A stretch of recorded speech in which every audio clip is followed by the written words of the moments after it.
So recently, I, along with a group of my closest collaborating friends, created an experimental puppet because my city was having an experimental puppet festival. As you can see, she's clearly a horror puppet. Unfortunately, the weather on the day of her biggest performance in the parade was quite bad, and she endured a lot of damage, so we're going to have to dismantle her soon. And so what I'm doing is turning her into a proper horror beast, so she can live forever. In this recorded drawing session, I'm focusing on her clothing, her fineries. Now, I did forget to record myself painting the base layer for her head and so on.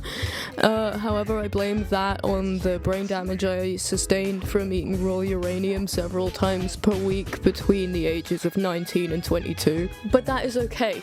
Be who you are. The fabrics on the original puppet were all from like recycled curtains and so on. A lot of granny floral. She's kind of an old lady monster. It was a very big puppet that was controlled by multiple people. I was in the middle inside of her torso and like puppeting her scary wooden arms.